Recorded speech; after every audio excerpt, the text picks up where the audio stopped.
For Georgia Now News, I'm Jenna Eason.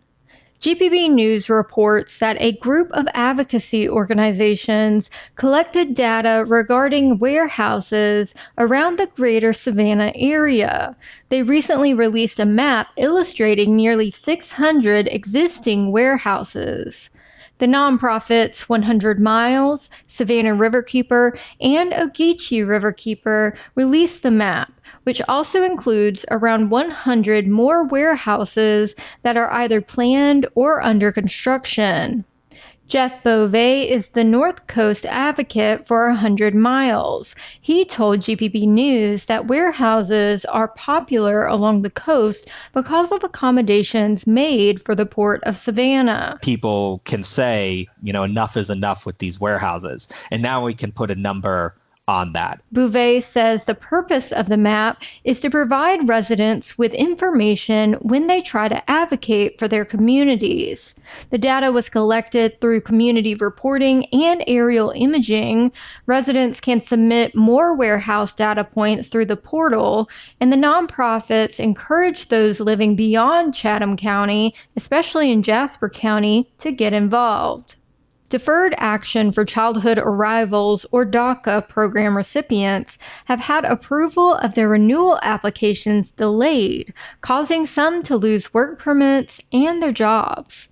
Immigration rights activist organizations are now suing the federal government for the delays. Program recipients are those who were brought to the U.S. as children with an undocumented status. They are allowed to live and work under the program as long as they renew their DACA status every 2 years.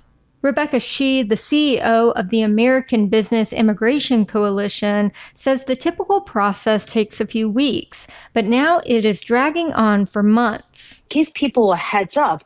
Give their employer, their community a heads up so that people can apply well in advance. The American Immigration Council reports that immigrants make up 14% of the workforce in Georgia and contribute billions to taxes.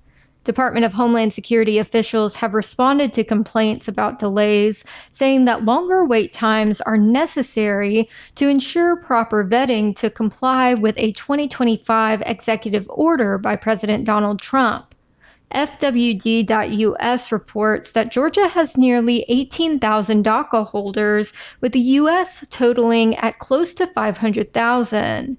She says removing DACA recipients from the workforce impacts everyone, with a labor force participation rate at more than 90% of recipients. When you remove people that are productive and so motivated, you're not just harming these professionals, you're harming the American economy and also American citizens that depend on their hard work. She says she hopes the lawsuit will help provide clarity and expedite applications.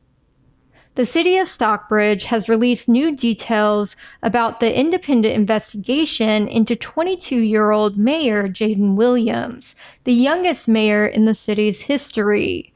An independent investigation is ongoing into allegations of misuse of city-issued purchasing cards, mishandling of funds, and sexual misconduct. The Stockbridge City Council voted unanimously on July 17th to temporarily revoke several of the mayor's administrative privileges while the investigation is conducted. A statement from the city emphasized that the investigation was not politically motivated and the allegations included in the investigation should not be perceived as true.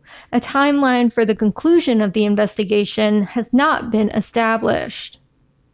WABE reports that the Georgia Department of Education announced last week that state public schools are experiencing a new post-pandemic low in chronic absenteeism. The rate for the 2025-2026 school year was 17%, which is a 2.5% decrease from the previous year and a nearly 7% decrease from its peak in 2021-2022. The chronic absenteeism rate is the percentage of students who miss 10% or more school days. The department has instituted new technology to track absenteeism and an attendance advisory council to provide feedback on policy. This is all part of a national initiative called the 50% Challenge, which strives to reduce chronic absenteeism by half over 5 years.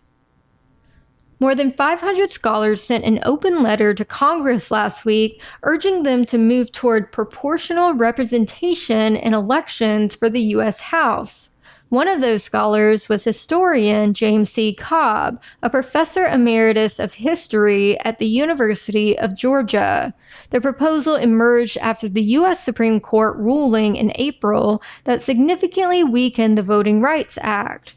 Proportional representation would attempt to translate the overall share of votes received by candidates or parties into comparable share of representation instead of what we have now, which is a winner-takes-all system. The argument is that this method could better represent the political preferences of the state as a whole. That's what's happening in Georgia now. For news anytime, check out our website at heargeorgianow.com. You can also download our app from the App Store or the Google Play Store. And to stay up to date on our content across all our platforms, follow us on Instagram at Hear Georgia Now and Facebook at Georgia Now. I'm Jenna Eason.